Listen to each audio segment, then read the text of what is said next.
Today we have an amazing interview with amazing young guy who has a great talent, who has the potential, I would say, promising. So this is the right word to describe you. So we have Hussein Mohammed. Hello. Thank you very much for having me on your podcast. I'm Hussein Mohammed. I am 18 years old. I'm from Baghdad, Iraq. A professional voice actor and Mhm. the host of the Hussein Mohammed podcast on YouTube. I've been in anime, video games, audiobooks, Mhm. commercials, and much more. So thank you so much for having me. It's a pleasure. It's a It pleasure to is a be here. pleasure. It is a pleasure. And as I said, promising. So we have checked your Instagram account. Hmm. We have seen your videos. You know, you have provided like voiceovers for like big companies. Yes. Coca-Cola is one of them, Yes. and Zain Iraq, right? I And did. many other companies. And now you're working on a project, right? I am always working on a project. Right now, it's Christmas time. Yeah. So a lot of people are on holiday. So no productions right now, but hopefully something soon. The first thing that I noticed about you, like the moment you entered the radio station, was your bottle. Oh. Actually, two bottles, right? Two Yeah, bottles two of water. bottles of water. Yes. Yeah. So this leads us to the question. I mean, how do you maintain your vocal health? Well, I don't really do exercises every day. I do exercises before every recording session. I always do a vocal exercise where it's like a low pitch to a high pitch, and I go up in pitch slowly, like that type of vocal exercise. Do they help? They really help. I've Actually, tried them before and they didn't really help me. Maybe like I needed more time. yeah. Maybe that was the reason. I mean, I usually take about 5 minutes of time to do those exercises repeatedly, low pitch to a high pitch, repeatedly over and over again until, before the recording session. I've realized that one time I tried to record without doing it. I lose my voice very quickly. I lose my Okay. voice very quickly. So you definitely see. need to do them before recording sessions. I also do breathing exercises to maintain my breath because a lot of recordings, for example, for video games, I have to Right. shout. I have to be very loud. So yeah, that's what I do. What about yawning? You mentioned something about yawning. Well, I mean, Morgan Freeman yawns. I'm not Morgan Freeman yet, so maybe when I'm Morgan Freeman, I'll start yawning. But Maybe, yeah. maybe one day. Now, you are 18 years old, Yes. but you have achieved many cool stuff. Thank you. I mean, like many cool things. Yeah. So how did you get, let's say, in this industry, like doing voiceovers and So this was when I was 15 years old. This was in 2020. Pandemic was starting. Everything. School Okay. shutting down. It was one of the worst times of my life. I didn't know what I was doing. I didn't want to study. My grades were bad. So I was like, how do I find something? How do I become a better person? How do I learn about myself? So I researched into voice acting. I started watching YouTube videos. nice? And slowly I found my passion and I found that I want to do it. So you would expect, someone, doing advertisement, stuff like that.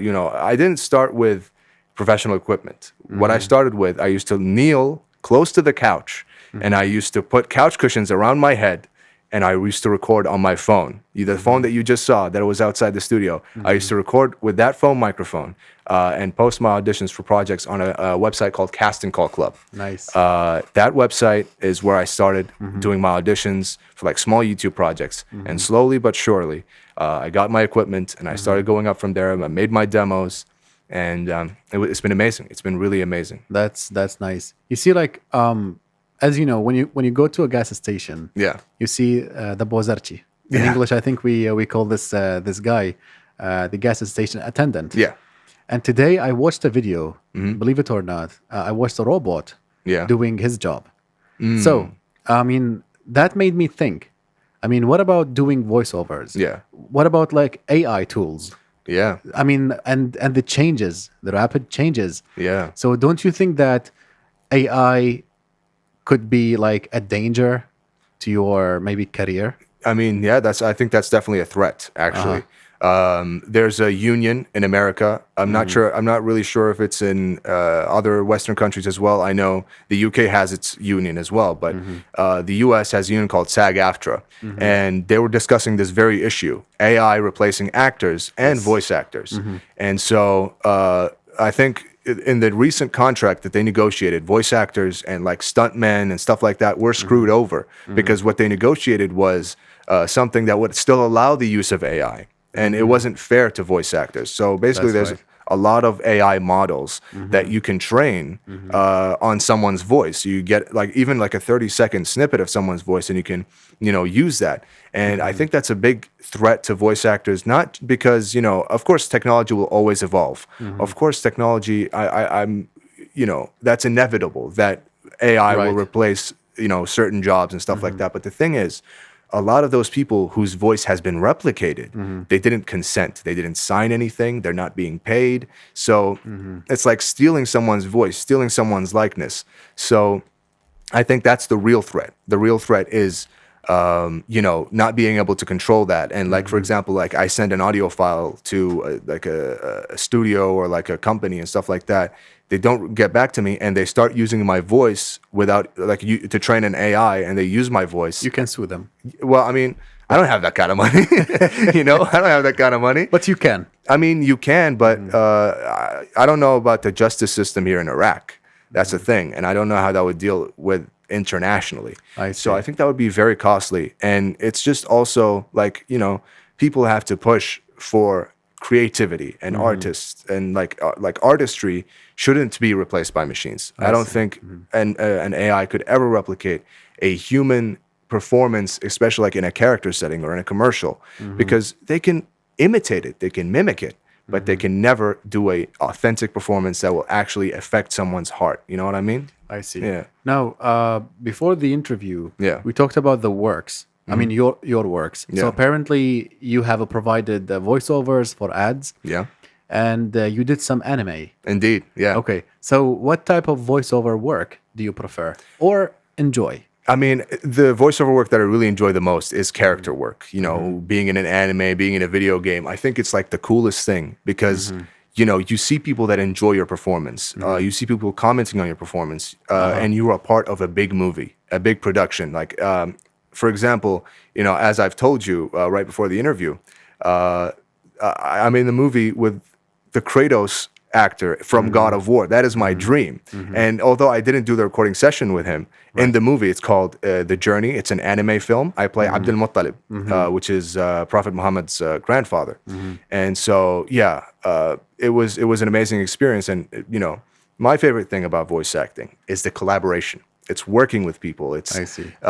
It's working with the director and hearing the sound engineer and like doing all that type of stuff. That's really my favorite part, and that's why character work is the most engaging. And what about the rest of the characters? It's kind of sad that you don't always see them, right?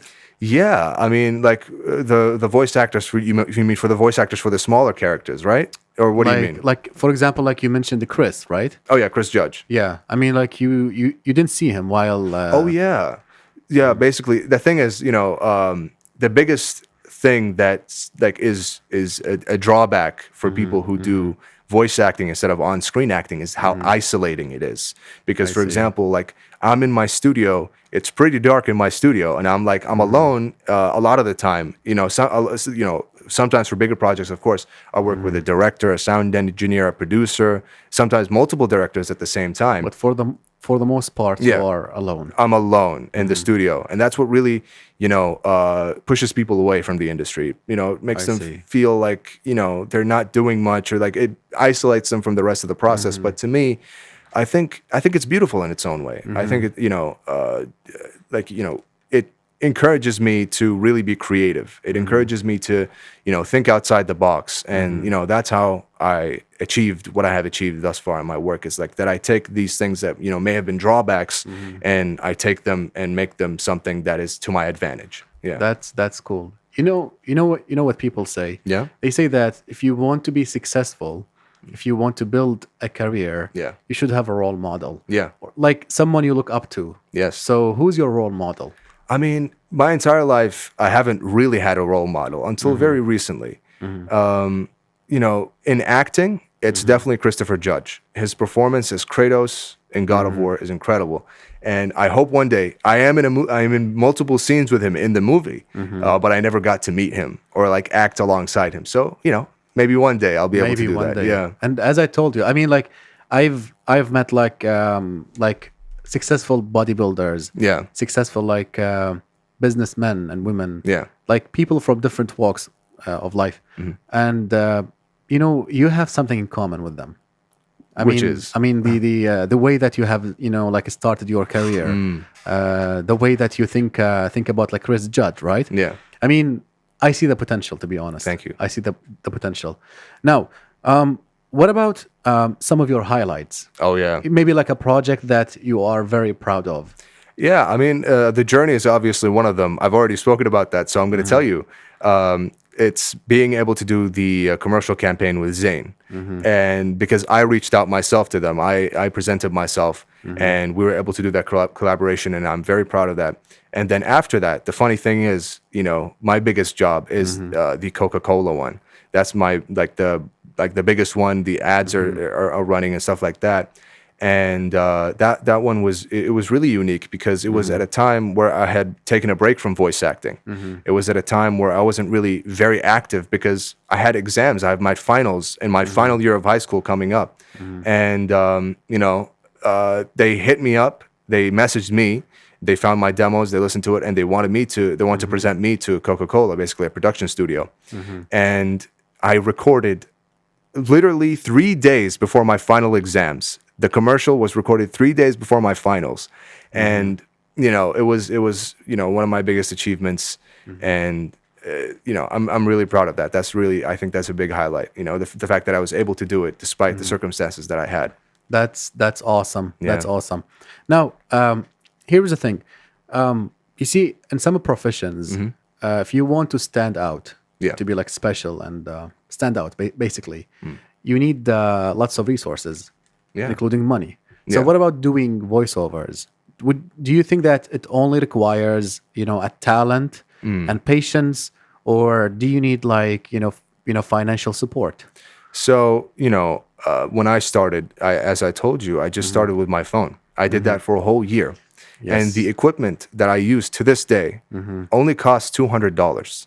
I see. And that, I think a lot of people overestimate. They think they have to get the best microphone, they have to get the best headphones, they have to get the best, all that type of stuff. I think that's not true at all.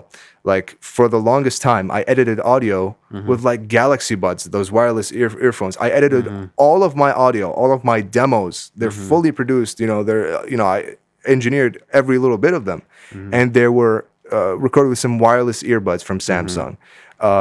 Or my microphone is only $100. My interface is only $100. But I think the work shows. The biggest, most important part of voiceover isn't the equipment that you have. It's the talent. It is and not just that, it is the intelligence. Because when you're a voice actor, it's a business. Right. You are your own business manager. You are, your own boss. So you have to find out how to advertise yourself. You have to find out how to, collaborate properly with people, how to present yourself, Right. and to build that confidence. So I think that's really the most important part. Okay. Yeah. That's awesome. Yeah. Now, what about a character? Could be like an anime character, or I don't know, or maybe like a voice that you Yeah. heard in an ad that you really, really admire. Well, who else other than Kratos? Who else? Boy, Yeah. you know that type Yeah. of. Yeah. I love that. I love that. Christopher Judge has the most amazing voice. He is the number one person. I started out, one of my first videos on YouTube about voice acting is me doing a Kratos impression of when he was, the younger Kratos. And I have such an admiration for both voice actors. I don't want to dismiss T.C. Carson. He was the voice actor before for the younger Kratos. He was amazing. He was my inspiration even before Chris Judge. So That's awesome. Now, here's the thing. yeah. You look like a guy who conquers his fears. Yes. I mean, the way you started very, very simple, Yeah. like baby steps, and here you are now. Indeed. So here is something that Yeah. I'm really, really curious about. What about your dreams? Do you ever dream about losing your voice? Because apparently, I mean, like, you are like a very special student. I mean, what was your average? Like 95? My GPA at the end of the year was 95. Yeah. 90 95 علمي. That's awesome, right, Karar? Okay. Now, you. apart from that, Yeah. let's go back to conquering your fears. Yeah.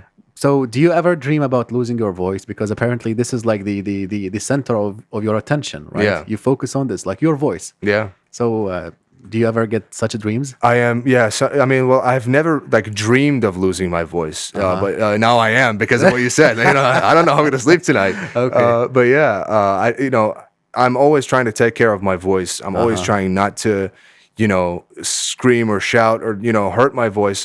Whenever I do a recording session, I said I do breathing techniques. I do the Wim Hof breathing method. It's a crazy method. It's a real like it expands your lungs. It's for like people who actually do exercise.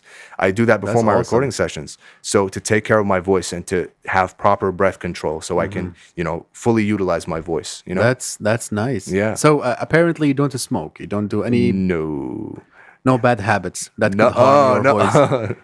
Good for you. Good Thank for you. Yeah. Well, Hussein, thank you so much. Thank you. For this amazing interview. It was wonderful. And here is a tradition that we have here at Radio One, Mm-hmm. asking our guest for his or her favorite song. What else? Kanye West, I wonder. Let's go. Let's go for it. I wonder. Again, Yeah. thank you so much. Thank you. Been amazing, and I wish you the best. Thank you so much. It's a pleasure.